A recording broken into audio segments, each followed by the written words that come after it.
Hello friends, welcome to Knowledge Shower. हम अपनी new series के साथ आए हैं जिसमें हम डेली न्यूज़पेपर से इंपॉर्टेंट लीगल आर्टिकल सेलेक्ट करके आपको एक्सप्लेन करेंगे। ये लीगल आर्टिकल आपके CLAT, eyelet, CUET, PG and other law entrance exam के लिए बहुत इंपॉर्टेंट होने वाले हैं क्योंकि इसी में से क्वेश्चंस आपके बनेंगे।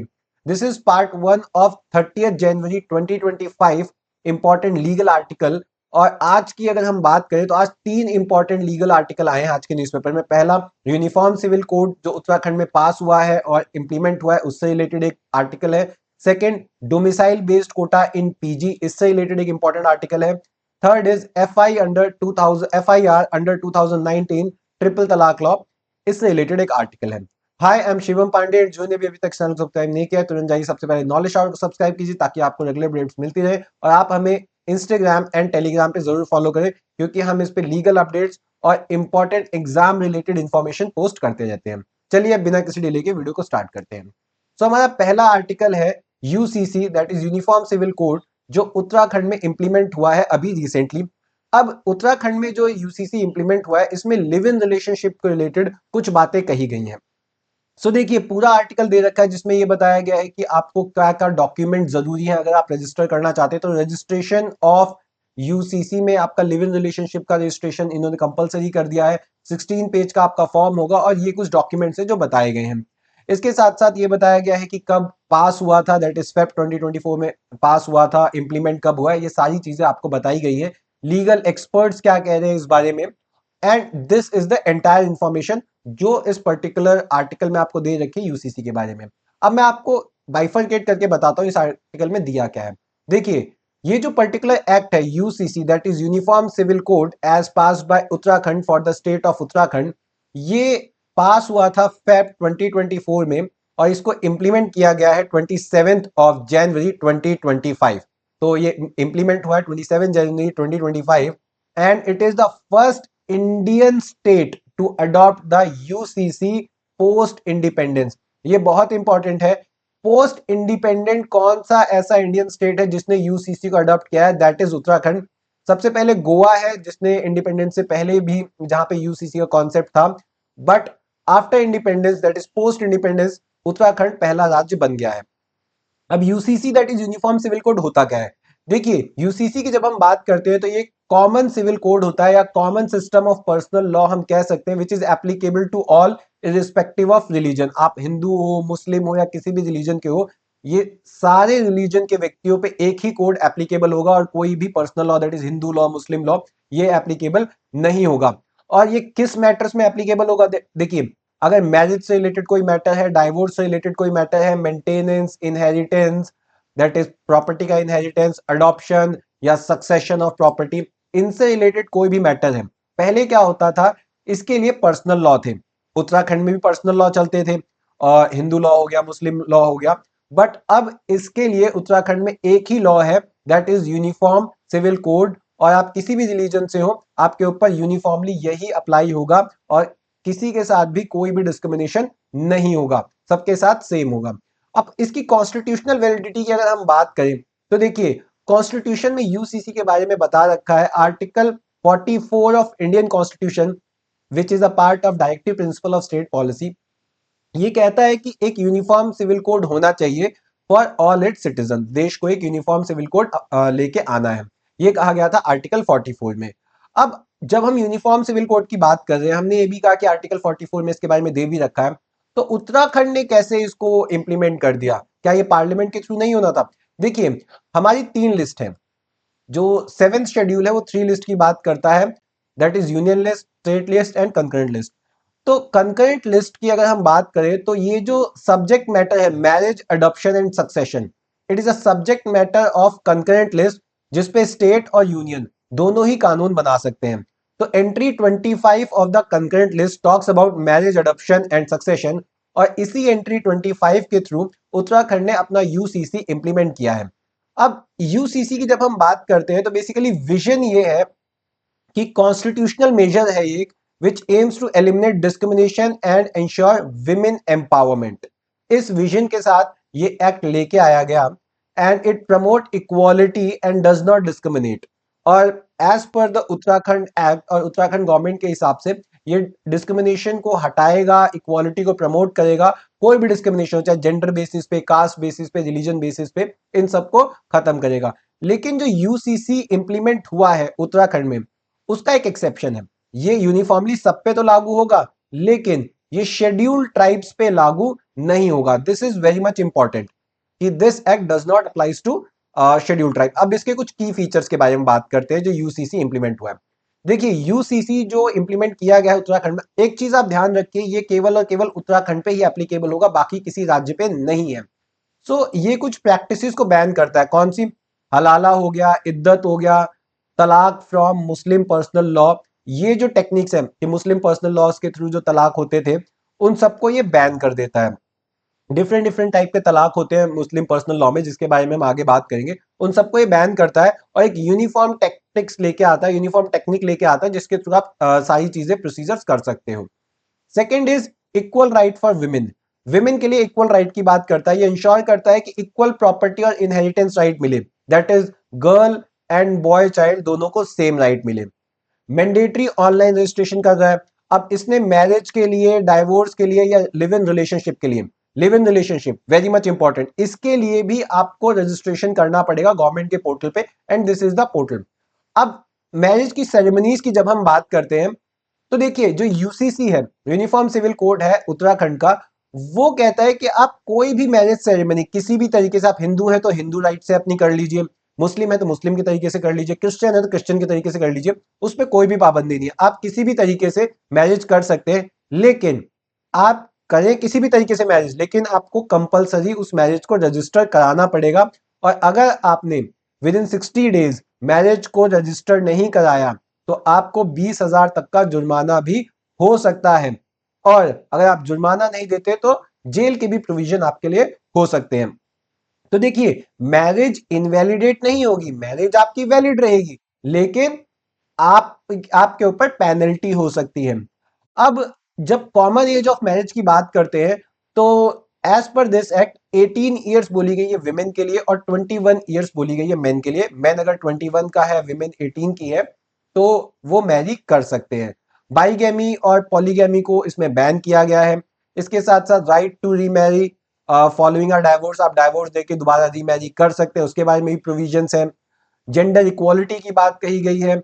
अब एक इंपॉर्टेंट चीज जो इसमें कही गई है वो ये है कि 5 साल तक का जो भी बच्चा है, उसकी कस्टडी मदर को ही मिलेगी। मान लीजिए हस्बैंड वाइफ सेपरेट हो जाते हैं या वो अलग रहते हैं, और कस्टडी की बात करते हैं अपने चाइल्ड की, तो 5 साल तक का जो चाइल्ड है उसकी कस्टडी मदर के पास ही रहेगी। इनहेरिटेंस और सक्सेशन को लेके भी इसने पॉइंट कहे हैं, जिसमें बेसिकली ये बहुत ज्यादा इन्फ्लुएंस है इंडियन सक्सेशन एक्ट से। और इंडियन सक्सेशन एक्ट 1925 के काफी सारे प्रोविजंस इसमें आपको मिल जाएंगे। इसके साथ साथ एक इंपॉर्टेंट चीज है, पहले मुस्लिम वुमेन को 1/3 शेयर ही मिलता था, बट अब इसने अलाउ कर दिया है कि आप बिल बना के मुस्लिम वुमेन को ज्यादा शेयर भी दे सकते हैं। ऐसा नहीं कि केवल 1/3 ही आप दे पाएंगे। सो कहीं ना कहीं यूनिफॉर्मिटी लाने की कोशिश करी गई है इस एक्ट के थ्रू। देन लिव इन रिलेशनशिप, ये हाईलाइटिंग पॉइंट है आज के आर्टिकल का भी, कि लिव इन रिलेशनशिप को आपको रजिस्टर कराना पड़ेगा। अब देखिए, सबसे पहले इसने डिफाइन किया है लिव इन रिलेशन को, और क्या डिफाइन किया है यहां पे, ये इंपॉर्टेंट चीज है एग्जामिनेशन पॉइंट ऑफ व्यू से भी, कि इन्होंने कहा है कि मैन और विमेन ये दो मिलके ही पार्टनर बनाएंगे, और अगर ये साथ में रहते हैं तो इनको हम कहेंगे कि ये लिव इन रिलेशनशिप में रह रहे हैं, in shared relationship in the mature of marriage. अब it makes registration of live in relationship mandatory. आपको लिव इन रिलेशनशिप का रजिस्ट्रेशन करवाना ही पड़ेगा। ऐसा नहीं है कि आप प्राइवेटली रह रहे हैं, आप बिना रजिस्ट्रेशन के रह रहे हैं, बिल्कुल नहीं। आप रजिस्ट्रेशन कराएंगे, और इसके साथ साथ जब आप टर्मिनेट करना चाहेंगे तो उसके लिए भी आपको रजिस्टर करना पड़ेगा। और अगर आपने रजिस्टर नहीं किया तो इसके लिए पेनल्टी भी है। क्या पेनल्टी है? आपको 10,000 तक का जुर्माना देना पड़ सकता है, और साथ के साथ 3 महीने की जेल भी हो सकती है, या फिर दोनों चीजें हो सकती हैं। तो देखिए, अगर आपने मैरिज रजिस्टर नहीं कराया तो 20,000 का जुर्माना, वेयरएज अगर आपने लिव इन रिलेशनशिप रजिस्टर नहीं कराया तो 3 महीने की जेल हो सकती है, या फिर 10,000 जुर्माना, या फिर ये दोनों चीजें हो सकती हैं। और लिव इन रिलेशनशिप में एक चीज और इंट्रोड्यूस कर दी, कि अब जो लिव इन रिलेशनशिप में जो पार्टनर है, विमेन है, वो मेंटेनेंस भी क्लेम कर सकती है, जो एक नई चीज इंट्रोड्यूस की गई है। और अब एप्लीकेशन की जब हम बात करते हैं, ये प्रोविजन केवल और केवल उत्तराखंड में रहने वाले लोगों पे एप्लीकेबल होगा। Resident as well as people जो उत्तराखंड के बाहर रह रहे हैं लेकिन उत्तराखंड के रेजिडेंट्स हैं, उन पे ये अप्लाई होगा। अब कुछ इश्यूज और कंसर्न है इसमें। आपने जब ये पढ़ा होगा आर्टिकल और जो मैंने आपको चीजें बताई उससे दो तीन चीजें आपको तो पता लग गई होंगी। पहली चीज, जो डेफिनेशन है वो इंक्लूसिव नहीं है। इंक्लूसिव कैसे नहीं है? केवल मेल और फीमेल की बात कर रहे हैं, एलजीबीटी के बारे में बात नहीं की जा रही है। सो कहीं ना कहीं ये जो एक्ट है निग्लेक्ट कर रहा है थर्ड जेंडर को।